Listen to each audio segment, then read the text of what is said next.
High বন্ধুরা, আমি নলিতা বলছি। বন্ধুরা, আজকের এই গল্পটি সম্পূর্ণ শুনলে তোমাদের ওটা আর স্থির থাকবে না। কথা দিচ্ছি, শেষে গিয়ে তোমাদের ওটা অনেক হালকা লাগবে। তো চলুন আসল গল্পে চলে যাই।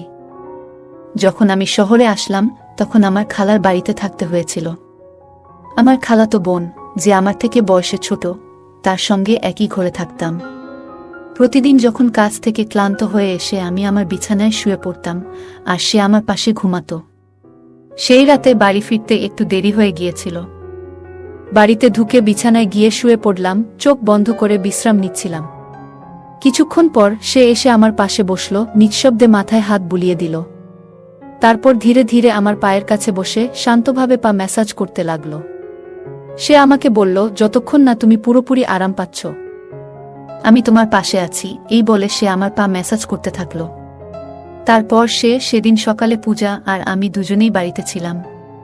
পূজা হেসে আমার দিকে এগিয়ে এসে বলল, ভাইয়া, যদি কিছু প্রয়োজন হয় তবে নির্দ্বিধায় জানাতে পারো। সে আমার সামনে এসে দাঁড়ালো এবং আন্তরিকভাবে হাত বাড়িয়ে দিল। তার এই আচরণে আমি কিছুটা অবাক হলাম, যেন তার মধ্যে নতুন এক ধরনের আত্মবিশ্বাস ফুটে উঠেছে। এরপর সে আমার হাত ধরে আলতো করে তার কাঁধের কাছে নিয়ে গিয়ে বলল, যা ইচ্ছে করতে পারো, তবে আমাকেও কিছু সাহায্য করতে হবে। এই কথা বলে আমার খালাতো বোন দেখতে অনেক সুন্দর ছিল। তার চলাফেরা, আচার আচরণ আমাকে মুগ্ধ করত। তার গায়ের রং ছিল ফর্সা। শহরে থাকার কারণে সে সবসময় ছোট পোশাক পরে থাকত। এই পোশাকে তাকে অসাধারণ লাগত, কিন্তু সে আমার সাথে এমন কিছু করবে সেটা আমি ভাবতে পারিনি। বন্ধুরা, আজকের গল্পটা অনেক বেশি স্পেশাল হতে চলছে। আশা করছি তোমাদের ভালো লাগবে, তাই কেউ মিস করো না। গল্পটি ভালো লাগলে দয়া করে ভিডিওটি লাইক, শেয়ার এবং চ্যানেলটি সাবস্ক্রাইব করো। নাম আমার কুনাল। যে ঘরে আমি থাকছিলাম, প্রথমে ভেবেছিলাম সেই মেয়েটি বয়সে বেশ ছোট হবে, কিন্তু পরে বুঝলাম তেমন নয়। আমি কাজের প্রয়োজনে শহরে এসেছিলাম এবং খালুর বাড়িতে থাকছিলাম, কারণ মা চাইছিল না যে আমি অন্য কোনো জায়গায় থাকি। মা বলেছিলেন, শহরে তো তোমার খালুর বাড়ি আছে, সেখানে থাকাই ভালো। শহরে এসে একটি ভালো বেতনের চাকরি পেয়েছিলাম। যখন খালুর বাড়িতে পৌঁছালাম, দেখি বাড়িটি বেশ ছোট। আমাদের গ্রামে বড় বাড়িতে থাকতাম, আর এখন শহরে এই ছোট্ট বাড়িতেই থাকতে হবে। এই বাড়িতে একটি ছোট রান্নাঘর, একটি বেডরুম এবং একটি ছোট হল রুম ছিল। বাড়িতে খালু, খালা আর তাদের মেয়ে থাকত। খালু গ্রামের সবার কাছে বলতেন যে শহরে তার বড় বাড়ি আছে। তাদের মেয়ে পূজা এখন 18 বছর বয়সে পড়েছে। পূজাকে নিয়ে আমার কিছুই জানা ছিল না। যখন সে আমার জন্য এক গ্লাস পানি নিয়ে এলো, আমি অবাক হয়ে দেখলাম। শেষবার যখন দেখেছিলাম তখন সে মাত্র 9 বছরের ছিল। এখন সে অনেক বড় হয়ে আরো সুন্দর হয়ে উঠেছে। আমি পানি খেলাম, এরপর খালা আমার জন্য কিছু নাশতা নিয়ে এলেন। আমার খালু আমাকে দেখে বেশ খুশি হয়েছিলেন, কারণ মা আগেই তাকে বলে রেখেছিলেন যে আমি কিছুদিন শহরে তাদের বাড়িতে থাকব। যদিও আমার একটি ভালো বেতনের কাজ ছিল, মা বরাবরই বলতেন যে অন্য ছেলেদের সাথে থাকলে আমি হয়তো খারাপ হয়ে যাব। তাই মায়ের ইচ্ছাতেই খালুর বাড়িতে থাকার সিদ্ধান্ত নিয়েছিলাম। যখন আমার খালাতো বোন পূজা আর আমি প্রথম দেখা করলাম, সে আমাকে দেখে কিছুটা চুপ ছিল। খালু খালার বাড়িতে একটা ছোট ঘর ছিল পূজার জন্য, আর খালু খালা নিজেরা হল ঘরেই ঘুমাতেন। আমি খালুকে বলেছিলাম, মাঝে মাঝে আমার কাজ করতে করতে দেরি হয়ে যায়, তাই একটু আলাদা ঘরের দরকার। খালু বললেন আমি যেন পূজার ঘরেই থাকি। পূজা কিছুদিনের জন্য হলে চলে গিয়েছিল, আর আমি তার ঘরে থাকছিলাম। কিন্তু কয়েকদিন পর পূজা বলল যে হলে তার ঘুম ঠিক মতো হচ্ছে না, তাই আবার ঘরে ফিরে আসলো। এরপর থেকে সে আমার পাশে ঘুমাতে লাগলো। পূজা দেখতে সুন্দর, আর তার বয়সও বাড়ছে। সেই রাতগুলোতে কখনো কখনো ঘুমের মধ্যে ভুল করে আমার হাত তার দিকে চলে যেত, কিন্তু আমি দ্রুত নিজের হাত সরিয়ে নিতাম। এরপর এক রাতে অনুভব করলাম সে যেন আমার পাশে আরো কাছে এসে শুয়ে আছে। ভেবেছিলাম হয়তো নিছকই কাকতালীয়, তবে এরপরের রাতগুলোতেও এমন অনুভূতি হচ্ছিল। খালুর বাড়িতে থাকতে থাকতে 20 দিন পার হয়ে গেছে, আর এই সময় পূজা আমার অনেক কাছের মানুষ হয়ে উঠেছে। আমরা মাঝে মাঝে অনেক রাত পর্যন্ত জেগে গল্প করতাম। আমরা বিভিন্ন বিষয় নিয়ে গল্প করতাম। আমার বিষয়ে জানার তার ভীষণ আগ্রহ ছিল, যা আমাকে বারবার ভাবিয়ে তুলছিল। সে সবসময় আমার কাছাকাছি থাকতে চাইত। মাঝে মাঝে খালা আমাদের গল্প করতে দেখতেন, কিন্তু তেমন কিছু বলতেন না। কারণ খালা আমাকে ভীষণ বিশ্বাস করতেন। এক রাতে আমি দেখি পূজা তার ফোনে কিছু দেখছে। কৌতূহলবশত আমি তার ফোনে উকি দিতে গিয়েছিলাম, কিন্তু সে সঙ্গে সঙ্গে ফোন বন্ধ করে দিল। তখন আমি তাকে মজা করে ফোনটি দিতে বললাম, কিন্তু সে ফোন না দেওয়ার জন্য অনুরোধ করল। আমি কিছু না বলে একদিকে ফিরে শুয়ে পড়লাম, কিন্তু কিছুক্ষণ পরে তাকে দেখি ঘুমিয়ে আছে। পূজার ফোনটি তার মাথার পাশে রাখা ছিল, তাই আমি আস্তে করে ফোনটি হাতে নেওয়ার চেষ্টা করলাম। সেই সময় পূজা পাশ ফিরল, আর আমার হাত তার উপর হালকা করে পড়ে গেল। আমি দেখি তার মুখে একটা মৃদু হাসি, যা দেখে বুঝতে পারলাম সে আসলে ঘুমায়নি। তাড়াতাড়ি ফোনটি হাতে নিয়ে খুলতে গিয়েছিলাম, কিন্তু ফোনটি লক ছিল। পূজা তখন হাসছিল, বুঝলাম হয়তো সে আগে থেকেই সব জানত। কিছুক্ষণ পর আমি চুপচাপ ঘুমিয়ে পড়লাম। এরপর কিছুদিন কেটে গেল, আর আমার মাসের বেতনও এসে গেল। খালুর বাড়িকে নিজের বাড়ির মতোই মনে করে পূজার জন্য একটি নতুন পোশাক, খালুর জন্য ফর্মাল পোশাক, আর খালার জন্য একটি সুন্দর শাড়ি কিনে বাড়ি ফিরলাম। আমি পূজার জন্য কিছু জিনিস কিনে নিয়ে আসলাম, যা দেখে খালা খুব খুশি হলেন। পূজা এখন আমার সঙ্গে আগের চেয়ে অনেক খোলামেলা কথা বলতে শুরু করেছিল। এমনই এক রাতে আমি পানি খেতে উঠে দেখি পূজা আমার পাশে নেই। ঘরের দরজাটাও খোলা ছিল। বাইরে গিয়ে দেখি রাত তখন 2টা বাজে। পূজা হলের পর্দা সরিয়ে কিছু দেখার চেষ্টা করছে। কৌতূহলবশত আমি তার পেছনে দাঁড়িয়ে দেখার চেষ্টা করলাম যে সে এত রাতে কি দেখছে। পূজার পাশেই দাঁড়ালাম, আর সামনের দৃশ্য দেখে তাকে আলতো করে পাশ ফিরিয়ে নিয়ে গিয়ে হাত ধরে ঘরে নিয়ে এলাম। আমি বললাম, পূজা, এটা ঠিক নয়।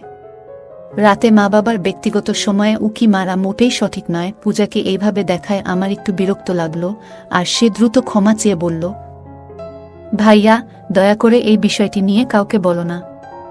আমি আর কখনো এমন কিছু করব না। আমি কিছু বুঝতে পারিনি। আসলেই পূজার ভুলটা হয়তো খুব বেশি ছিল না। খালু খালার মেয়েটা বড় হয়ে উঠেছে, আর তাদের এখন কিছুটা ব্যক্তিগত পরিসর দরকার। পরের দিন আমি খালুকে বললাম, খালু, এখন সময় এসেছে আপনি একটা বড় বাড়ি কেনার কথা ভাবেন। আমি খালুকে বললাম, এখন আমাদের পূজা বড় হচ্ছে, ওর নিজের একটা আলাদা ঘর দরকার, আর আপনাদেরও। বড় বাড়ি হলে সবার জন্য ভালো হবে। খালু বললেন, 3জন মানুষের জন্য বড় বাড়ির দরকার নেই। তুমি এসে চতুর্থ হয়েছ, কিন্তু আমাদের এখনো কোনো অসুবিধা হচ্ছে না। তাহলে বড় বাড়ির প্রয়োজন কেন? খালুর এ উত্তর শুনে আমার মুখটা একটু মলিন হয়ে গেল। ঠিক তখনই আমার ফোন বাজল। ফোনে মা ছিলেন। মা বললেন, আমি তোমাকে একটি মেয়ের ছবি পাঠিয়েছি, দেখো তো তোমার কেমন লাগে। আমি মাকে জানালাম, মেয়েটি দেখতে বেশ ভালো লেগেছে। মা এতে খুশি হয়ে জানালেন 20 দিনের মধ্যে বিয়ের ব্যবস্থা করবেন। 20 দিন পর আমার বিয়ে হয়ে গেল। কিছুদিনের ছুটি কাটিয়ে আমি আবার কাজের জন্য শহরে ফিরছিলাম। তখন মা বললেন, তোমার স্ত্রীকে সঙ্গে নিয়ে যাও। এরপর আমি আমার বউ তানিয়াকে নিয়ে শহরে চলে এলাম। প্রথমে আমরা খালুর বাড়িতেই উঠলাম। পূজা তখন তার ঘর ছেড়ে বাবা মায়ের সঙ্গে হোলঘরে ঘুমাতো, আর আমাদের ঘরটি আমার আর তানিয়ার জন্য ছেড়ে দিল। তানিয়াকে নিয়ে শহরে আসার 3য় দিন পার হচ্ছিল।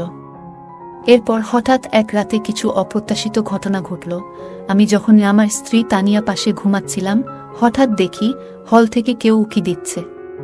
তাকে দেখে আমি দ্রুত তানিয়া পাশ থেকে উঠে বসলাম। আমাকে উঠতে দেখে সে চুপচাপ সরে গেল। তখন আমি ভাবতে লাগলাম, যদি তানিয়া এই শহরের পরিবেশে মানিয়ে নিতে পারে, তাহলে আগামী মাসেই আমরা আলাদা থাকার জন্য একটি ঘর খুঁজে নেব। কারণ আমি শহরে আসার পর থেকেই আমার খালাতো বোন আমাকে বিশেষ নজরে রেখেছিল।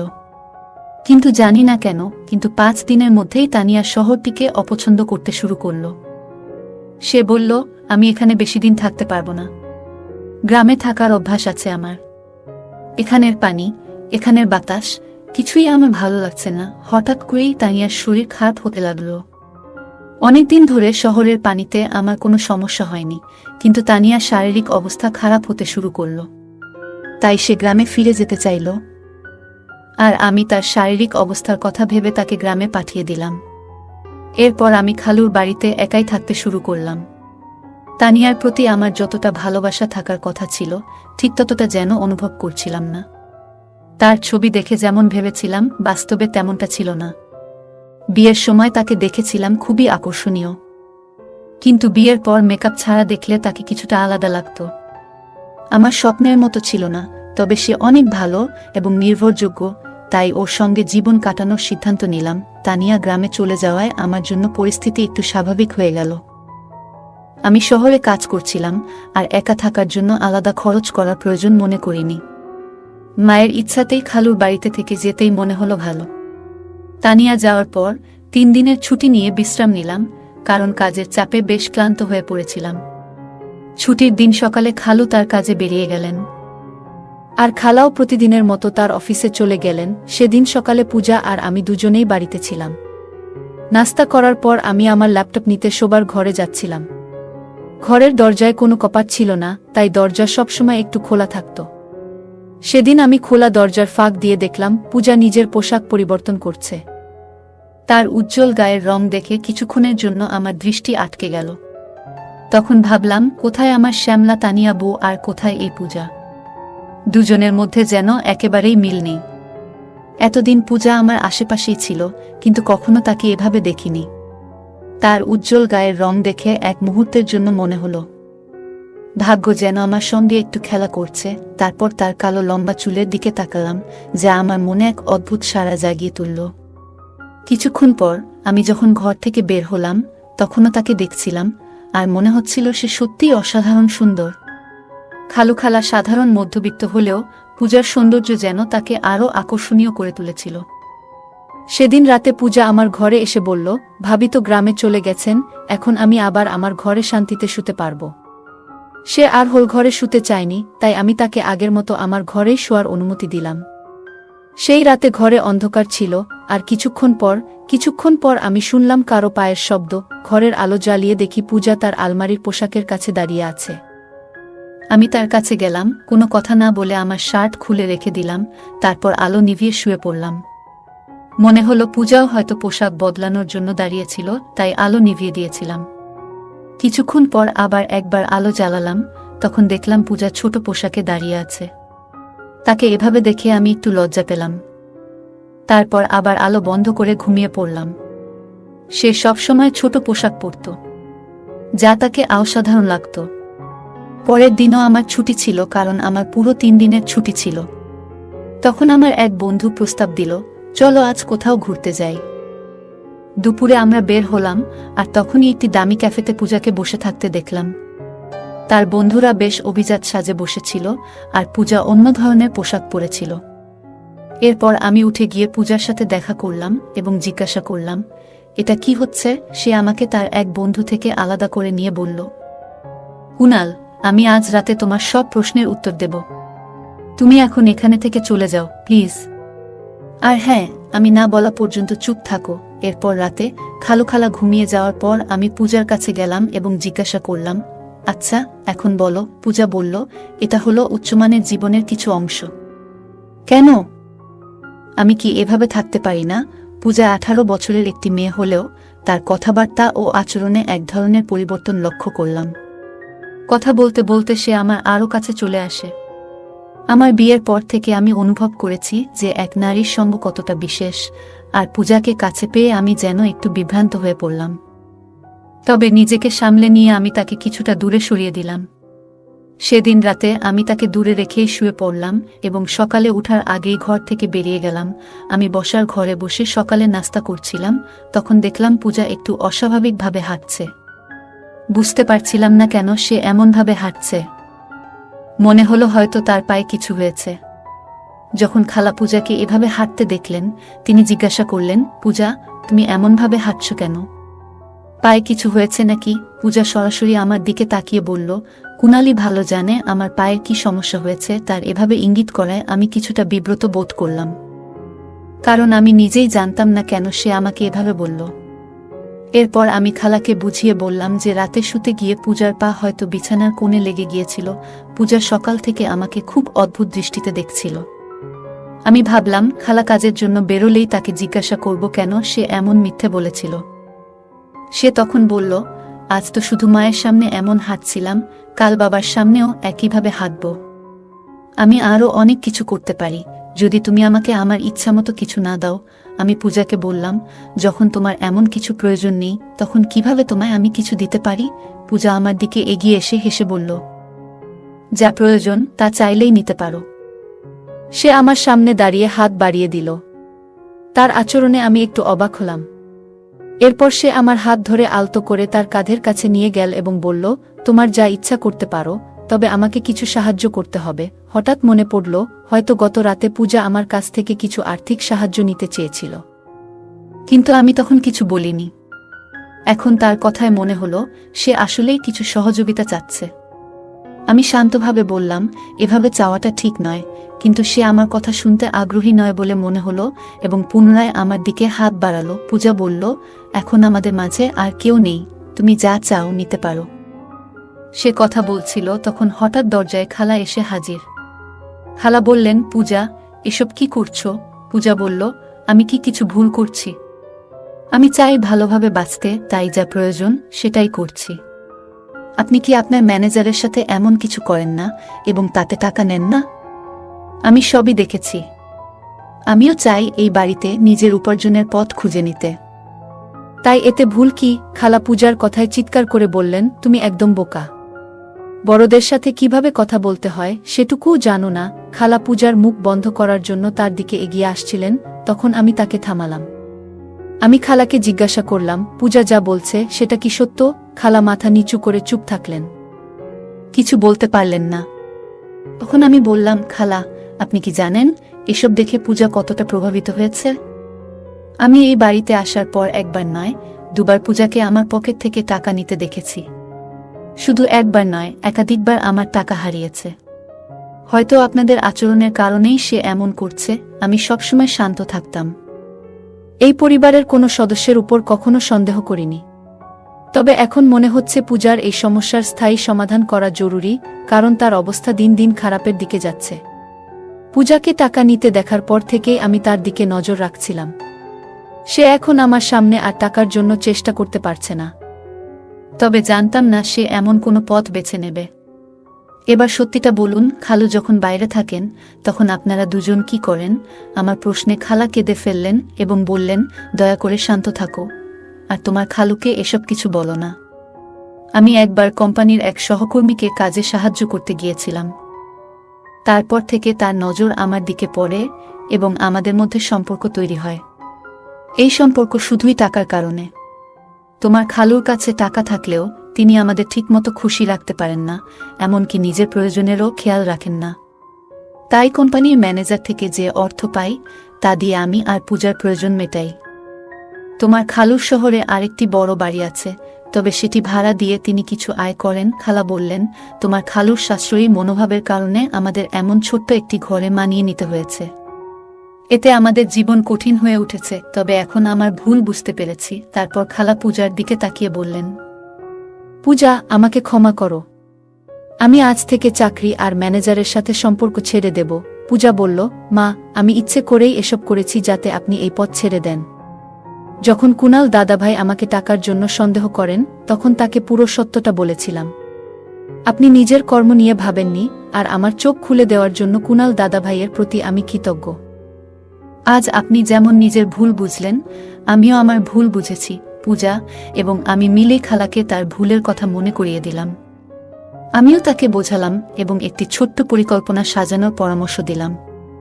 শেষমেশ খালা আমার কথা মেনে নিলেন এবং পূজাকে নিয়ে চিরদিনের জন্য তার নিজের বাড়ি চলে যাওয়ার সিদ্ধান্ত নিলেন। এরই মধ্যে খালু হঠাৎ একটি সিদ্ধান্ত নিলেন, ছোট বাড়িটি ছেড়ে শহরের বড় বাড়িতে স্থানান্তর করার। খালুর এই সিদ্ধান্ত শুনে খালা এবং পূজা দুজনেই খুশি হল এবং আমাকে ধন্যবাদ দিল। সেই দিন থেকেই খালু তার সাশ্রয়ের অভ্যাস অনেকটাই কমিয়ে আনলেন। আমিও জীবনের পথে মায়ের কাছ থেকে শিখেছি যে অর্থ বাঁচানো গুরুত্বপূর্ণ, তবে পরিবারের মানুষদের খুশি রাখাও সমান জরুরি। যদি কেউ সবসময় তার স্ত্রী ও সন্তানদের সব কিছুতেই মানা করে, তবে তারা ভুল পথে যেতে পারে। একজন মানুষ তার পরিবার এবং নিজের জন্যই উপার্জন করে। সঞ্চয় করা ভালো, তবে নিজের পরিবারকে কষ্ট দিয়ে নিজের জীবনকে সীমাবদ্ধ রেখে সঞ্চয় করা ঠিক নয়। অতিরিক্ত সাশ্রয়ী মনোভাবের কারণে কখনো কখনো আমাদের পরিবারের কেউ দুর্ভাগ্যের মুখোমুখি হতে পারে। তাই টাকা জমাতে হবে, তবে এতটাই যেন আমরা আমাদের জীবন উপভোগ করতে না ভুলে যাই। পরিবারকে ভালো রাখার জন্য টাকা জমানো প্রয়োজন, তবে পরিবারের সদস্যদের প্রতি যত্ন ও খুশির বিশ্বাসটি ত্যাগ করা ঠিক নয়। যদি পরিবারের সঙ্গে যুক্ত কেউ অতিরিক্ত সাশ্রয়ী হয় তবে এর নেতিবাচক প্রভাব হতে পারে। অর্থ জমানোর সাথে সাথে পরিবারের সদস্যদের চাহিদা এবং মানসিক অবস্থার প্রতিও যত্ন নেওয়া জরুরি। পারিবারিক সমস্যাগুলি সময়মতো আলোচনা করে সমাধান করা প্রয়োজন। যদি খালা এবং পূজার মধ্যে কথোপকথন না হতো তাহলে সমস্যাগুলি আরও জটিল হয়ে উঠত। একে অপরের কথা শোনা, ভুল বোঝাবুঝি দূর করা এবং সমস্যা নিয়ে খোলামেলা আলোচনা করা অনেক ক্ষেত্রে সমাধানের পথ খোলে। একজন মানুষ তার পরিবারের জন্যই পরিশ্রম করেন, তাই তাদের সুখ ও সন্তুষ্টি নিশ্চিত করাও তার দায়িত্ব। পরিবারের চাহিদা পূরণে সচেতন না হলে সদস্যদের মাঝে অসন্তোষ জন্মাতে পারে এবং তারা ভুল পথে যেতে পারে। গল্পের শেষে খালা ও খালু তাদের ভুল বুঝতে পেরে পরিবর্তনের সিদ্ধান্ত নেন। আমাদের জীবনেও অনেক সময় ভুল হতে পারে, তবে সেগুলো থেকে শিক্ষা নিয়ে সম্পর্কগুলো আরও মজবুত করে তুলতে হবে। গল্পটি আমাদের শেখায় সমস্যাগ্রস্ত কাউকে সহানুভূতির সাথে বোঝানো এবং সঠিক পথে নিয়ে আসা একজন ভালো মানুষের বৈশিষ্ট্য। বন্ধুরা, যদি এই গল্পটি ভালো লেগে থাকে তাহলে দয়া করে ভিডিওটি লাইক করুন এবং আমাদের চ্যানেলটি সাবস্ক্রাইব করুন। পাশে থাকা বেল আইকনটি প্রেস করুন যাতে করে আমরা যখনই নতুন ভিডিও আপলোড করি তার নোটিফিকেশন সবার আগে আপনার কাছে পৌঁছে যায়। ধন্যবাদ, দেখা হবে আমাদের পরবর্তী ভিডিওতে।